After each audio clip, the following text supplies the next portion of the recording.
aw Njaay nekku fi woon Njaay benn maire bu nekk bitim réew moo dem tukki yàgg fa lool bàyyi fi këram jënd kër jox ko yaayam ni ko ginnaaw fii ak yaa ngi dund awma dara yaay ja ne fa ak ay doomu ndaw si yóbbu doomam yëpp ba mu des benn caatam mu bëgg a yóbbu caat mi xam nga yenn saa yi dëggat caat mi rek xam nga doon na topp teg pression yaay ji ñu xëy suba rek caat mi jël këyitu kër gi ci maam ji dem jox ko benn xaritam ni ko sama yaayam a ko jaayloo xarit bi dem wuti benn courtier jox ko courtier bi lijjanti ba jaay ko bi ñu jaay kër gi nag dafa fekk booy bi nga xam ne moo joxe woon këyitu kër gi jël gaal yi génn dem feeñi Espagne fekki yaay ji bi mu fekkee yaay ji quelques jours après ci la kër gi jar bi kër gi jaree ñuy seet booy bi gisuñu ko courtier ba jël xaalis bi jox ko xarit bi booy waaw xarit bi ni ko kër gi jar na xaalis baa ngi nii booy bi ci ay waxam mu jël xaalis bi jox ko rakku maire bi ki moom kër jaayu booy bi waaw ndi jaayu booy bi ni ko diw mooma talaam moo ma jaayloo woon kër gi kër ne yaayam ma ko jaayloo xaalis baa ngi nii léegi nag coow la jóg jaay nañ ko ba pare fi jaay nañ kër ga ba xawma nu ñu def xaalis bi léegi ñëpp wax nañu ndaw si wax na borom kër gi wax na waaw wax na démb léegi ndi jaay ji nga xam ne moom lañ jox xaalis bi moom ci boppam mooy wax nii déglu sama sœur boobu Ndeye Farimata Ndiaye la tudd ñoo bokk ndey ak baay mooy suñu taaw yu ni roomam bu ñuy wax sëñ Moutala moo sàcc kayitu kër bi mu sàcc kayitu kër gi mu jox ko benn xaritam bu ñuy wax Pape Saliou Malouf ñoom ñoo ànd jaay kër gi yëguma tinuma bu ñu demee def seen taf ba jaay kër Saliou benn guddi mu ñoo ànd ak benn xaritam bu ñuy wax njool expliqué ma ne man day Talla daf ma joxoon kayitu kër yaayam ne yaayam moo ko may kayitu kër gi pour mu jaay ko mu ne ma ne ko yéen naka la Talla di jëlee kayitu kër di leen ko jox ngeen di jaay kër gi te yéen man mi nga xam ne maa ngi nijaayu Talla bokk yaa ndey ak baay ñoo wax ma ko ma ne ko naka ngeen di jëlee kayitu kër mu ñëw jox la kayitu kër ngeen ànd jaay kër gi ba yegg si fii te waxoo ma ko mu ne ma Talla moo ne woon yow soo ko yëgee da nga koy yàq 11 millions la fi indi dama bëgg nga déglu mu baax 11 millions la fi indi waaw bi ñu indee 11 millions yi moom ak njool ñoo ànd ma ne ko Pape Saliou mu ne naa ma ne ko xaalis bii mu ne naa ma ne ko lu xaalis bu ñuy lekk te duma seetaan ñu jàpp sama kër grande sœur mu di ko ñàkkee noonu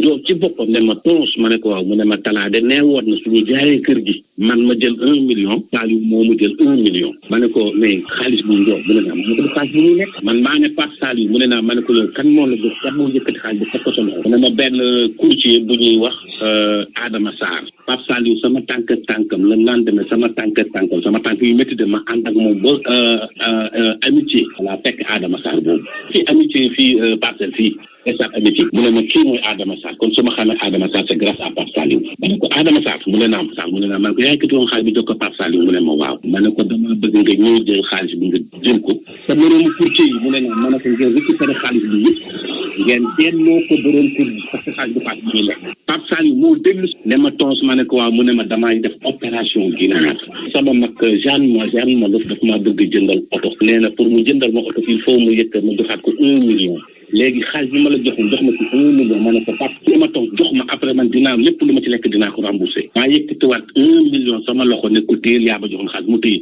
ma woo Adama Sarr mu ne man xaalis du France sama nekk jël leen xaalis bi ngeen yóbbu ko te ngeen dajalewaat xaalis bi yëpp Adama Sarr daa dee ne Pape Saliou mu ne ko naa mu ne ko li nga ci lekk fay ko Adama Sarr mooy courtier bi mu ne ko li nga ci lekk mu ne ko waaw mu ne ko da nga koy fay li ma ci lekk dinaa ko fay li borom agence bi lekk dina ko fay ñu dajale xaalis jàmbur delloo ko borom ñaata million lañ ko jaayee dama leen njëkkee laaj Pape Saliou daf ma njëkk wax ne ma 22 millions lañ ko jaayee ma ne ko lan ngeen di jëlee kër jàmbur ngeen di ko bazar de 22 millions gàlle boobu ëpp na 22 millions Ndoye Bane jox ma 16 millions dama bëgg a déglu mu baax mënul njëkk ci 16 millions jox ma te xaalis bi moom mu jël ci 2 millions wala 3 millions lekk ko njool bi nga xam ne xaritam la njool mu ànd ak moom jël indi xaalis bi lekk na ci 1 million moom parce que Pape Saliou jox na ko 1 million am na benn sëriñ Mbàkke bu bokkoon ci seen dir bi ñoom Pape Saliou Malick jox na ko xaalis ba ñu toogee session de recherche Adama sax dafa wax carrément ne kii xaalis bi yëkkati 10 millions ya mu yoroon yëkkati na ma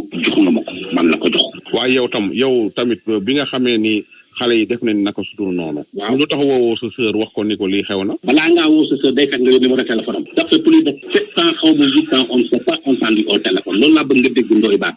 ok yaa ngi dégg baax na la. bu ma woo sama ko naan ko lii wala lii xalaatuma ko. kon kay waroo woon a jël xaalis ba yow tam. Ndoye may ma ñëw non ginnaaw toog nga ñëwaat déglu ma rek ginnaaw toog ngeen 7 ans déggante wu leen ce qui veut dire que yéen neen demalante wu leen dikkante wu leen bi ñu jëlee xaalis bu toll noonu di ko jox ñu jaay këram ba ñu leen ko indilee da ngaa waroon a wax ni kat sama sœur maa ngi moom demeewuñu noonu déggante wuñu xamalu ma ko dara waroo woon na jël xaalis ba nag dinaa ko jël xam nga tax ma koy jël Jean déggal ma Pape Jean man dama koo yar man maa ko yaral sama bopp jël ko def ko comme doom kon bu ñëwee yegg si ci man indi fi xaalis comprendre nga indi fi 11 millions lekk bi jël ci li muy jël loolu ci boppam jël li muy jël damaa jël xaalis bi delloo ko mun naa jël xaalis delloo ko Adama Sarr mooy courtier bi toujours mooy courtier bi xaalis boobu ana 10 millions yi desoon delloo ngeen ko jënd kër gi man daal li mu yëkkati nekkoon sama loxo man nii maa toog Pape Saliou toog Adama Sarr toog mu yëkkati ko Adama Sarr mu ne naa mën a xaalis bu ñuy lekk mu ne naa mën a ko yéen ñi nga xam ne yéen courtier yéen a seqoon mbir mi mu ne naa mën a ko muy yow ak sa mbokku courtier yi ak borom agence bi mu ne naa mën a ko jël leen xaalis bi ngeen denc ngeen dajalewaat xaalis bi ngeen jox ko borom kër gi loolu ngeen jox ko borom ki jënd kër parce que sama grande kër ci boppam mu ne naa mën a ko du ñàkk këram man maa jël gardien man maa taxaw ak borom agence boobu ma ne ko sam waay mu ne naa mën a ko Farimata Ndiaye bi ngeen ne moo leen jaay kër mu ne naa mën a ko jaayi leen kër parce que Farimata Ndiaye 2002 la fi gëj man ak moom ñoo bokk ndey ak baay mu ne naa mën a ko kër gi mu ne naa mën a ko boo ko bëggee teg mu ne mën a ko sama kaw ngay jaar ba pare kër gi bëri boo ko fi laal saa bi nga xam ne mooy courtier bi moom arrêté woon nañ ko moom ñu ngi ci kaso bi moom ma xamal la lu tuuti lu bari lii ma la wax virgule de ci saa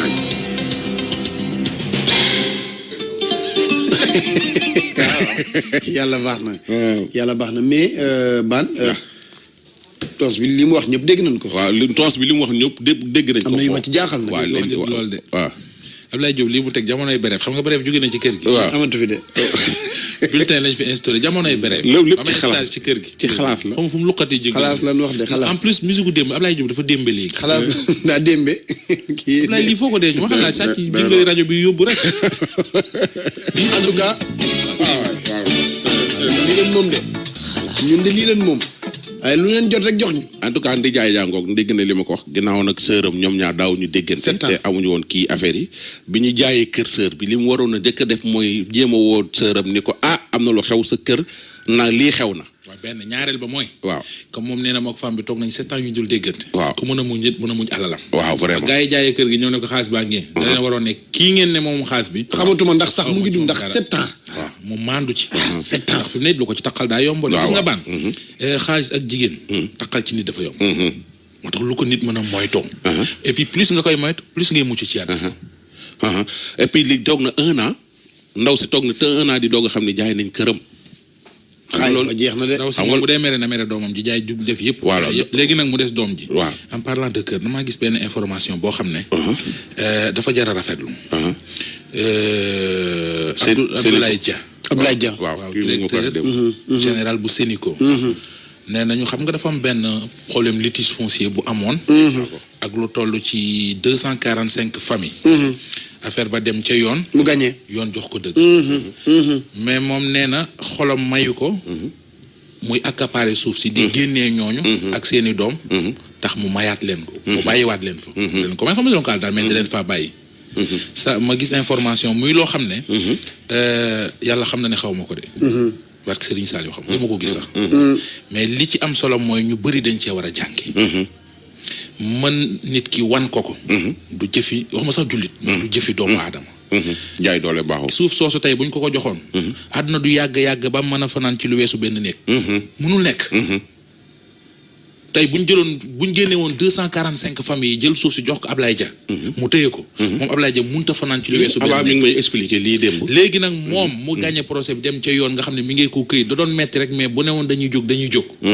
mu am yërmande ñor ak mat ku toll ne. ne leen nañ leen fa bàyyi. dañ cee war a jàngi.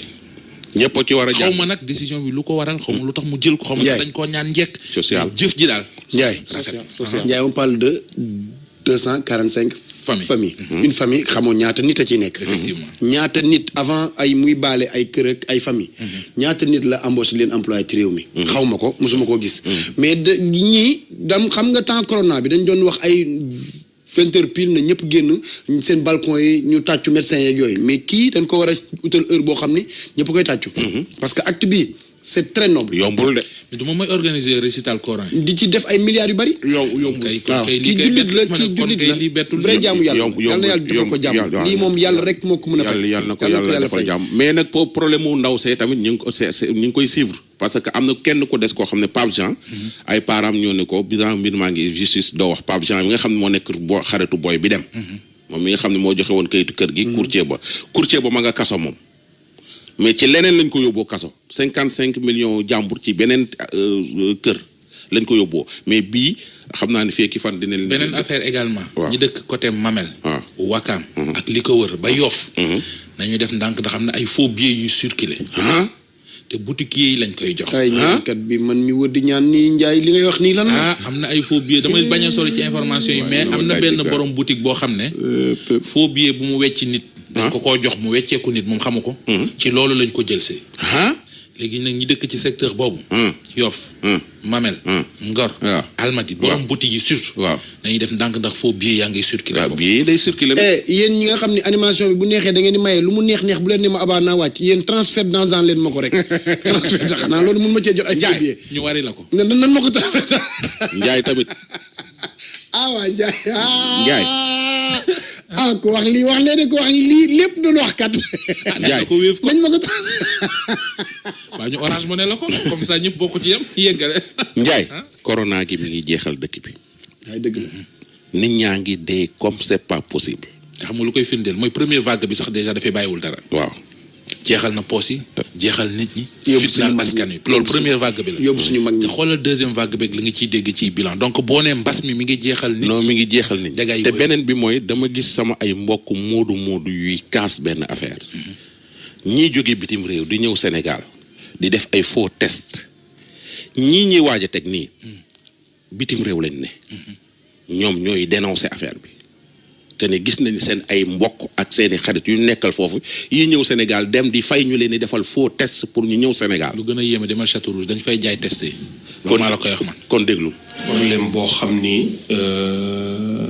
dafa am ci biir PAM muy jëm ci négoce boo xam ni dafa nekk fii ci biir Parma te dafay jaay ay billets avion waaye it day wax nit ki nii ci mbirum test bi moom moo koy pensaare maanaam test bi nga xam ni moom la nit ki waroon a def balaa muy voyager nga xam ni ñu ngi koy defee ci laboratoire yi ñu gën koo xam ci test moléculaire mooy test bi nga xam ni dañuy dugal lu mel ni jurgóot woteen dugal ko ci sa biir bakkan ba ci biir dugal ko sa gémmiñ ba ci biir kooku mooy test bi nga xam ni képp koy voyager di dem bitim réew normative yi nga xam ni mooy loi yi nga xam ni moo nekk en vigueur actuellement ni test yooyu lay laaj waa ji nag moom test yooyu du la wax ni demal def ko waaye danaan si benso yoo dina la wutal kayit goo xam ni mooy firndeel ni yow def nga test bi ba noppi waaye yàlla xam ne yow defoo test bi caw li ñun ñu ngi ko jotee ci tubaab yi ñu yëgal ñu ko te ñeñ ko yëgal aussi lañ ñu ca wax ak ñun dégg-dégg bañ ca am mooy autorité yi yëg nañu loolu autorité yi ñu ngi enquête jëm ci loolu te képp koo xam ne aussi yaa ngi seetaan Télé Sénégal gis nga ni ci journalu Sénégal yi ministère de la santé wax na dénoncé ne lu ñu mel parce que cas yu mel noonu gis nañ ko Sénégal te ministère de la santé bu Sénégal bu gisee lu ñu mel dafay woo compagnie yi nga xam ni kiy tukki moom la jël compagnie yooyu dañuy contacter les autorités italiennes ci loolu lan na mën a demee loolu nan la mën a demee parce que compagnie bi moom des fois day xaw a jafe ñu mën a contrôler kayit yi donc mooy wax nit ñi ni li nga xam ni waa ji mi ngi koy def te yor négoce nekk ci Via Trento autorité yi yëg nañu ko mais ñi nga xam ni ñoo tax ñu yëgal suñu kàddu di ko wax mooy ñi nga xam ni demaguñu ca ndax képp koo xam ni dem nga ca ba noppi kooku mënuñu laa défendre mënuñu laa aar ci benn wàll ndax waa jiy def loolu bu ñu ko jàppee képp koo xam ni defal na la dagal na la billet wala mu jox la këyit boo xam ni daf ci bind ni yow def nga test bi mën ngaa voyager te yàlla xam ne ni yow defoo test bi boobaa yow sa tur dina ci génn waaye ñi tax ñuy wax mooy ñi nga xam ni demaguñu ca lillahi wa rasulihi test boo xam ni mi ngi jar 100 € 130 € wala lu ñu toll nit ne dinaa defal këyit buy wane def nga test bi ci 35 € boo yeewoo tuuti rek war nga xam ni loolu mënul nekk te test yi wax dëgg yàlla fu ñu ko mën a defee bari na laboratoire bi ñu fi jeex asl mi ngi fii ci ku ko mën waaye ku yàqam ci laboratoire yi ñoo gën a gaaw mais moo nekk laboratoire yoo xam ni qui sont homologates pour ñu mën a def loolu ñoo am autorisation mën a def boobu test.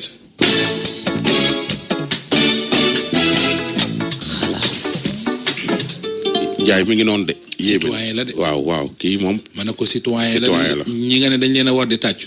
kii warees na ko kii war na tàccu. te du moom dong moo wax am na yeneen i moodu yu wax lii man bañ ci alerté sama maanaam bañ ciy yëglu. yàgg na mais problème bi mooy. ñi ciy yëglu maîtriser ko dañ dul nangoo wax. ndax duñ bëgg c'est-à-dire ñu leen di dégg. xëy na sax ragaluñu pour feeñ mais dafa am ñoo xam ni bëgguñu di wax ci ay rajo ki télé. mais bañ ma ko signalé yàgg na. sànq rek ñu ngi jot ay message ñu may wax ne ma. lu am la. te du France rek de. ak fii ci dëkk bi. fii ci dëkk bi comme Sénégal gii. waaw mais xam nga bu dee yii moom sax dana neex a jàpp parce que je pense que contrôle bi gën na strict aéroport. même bu ëndaalee sa test authenticité bi sax dañ koy vérifier. même bu ëndaalee sa test. authenticité test bi sax dañ koy vérifier donc yii moom.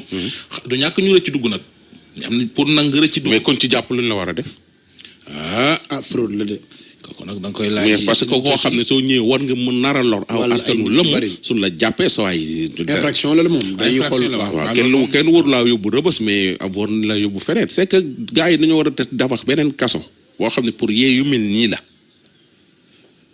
kon baax na dafa affaire yi dafa yéeme. ban yow bëgg nga ay tëj quoi maa ngi dégg ci réew mi ñu naan nañu faral di toog waxtaan te wàññi tëj gi ñuy tëj mais yow mi yaa ngi mais lii haute trahison la. waaw mais non haute trahison la mënoo tey jii ñu ni test ngay def. pour infraction la moom nga war a ñëw indi soo feebaree wàll ña nga romb ci aéroport ba wàll taxi ba nga jël. wàll dem wàll sa njaboot wàll waa kër gi affaire bi tas ci réew mi. nit ñaa ngi jaaxle di xool nu ñuy faje affaire bi ngay jóge ca xaw fooy jóge di indi say faux test.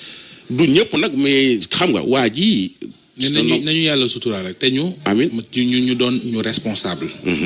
parce que feebar bi toll na foo xamante ne ji. responsabilité nit rek moo ci mën a génn. ak yar. voilà yar. bu weesoo li ñu lay sant nga koy def. waaw góorgóorlul ba yu mel nii bëgg lu yomb wala bëgg tukki wala bëgg yenn yi bu mu la indi ci lii amul njariñ. ak làqatu gi waaw.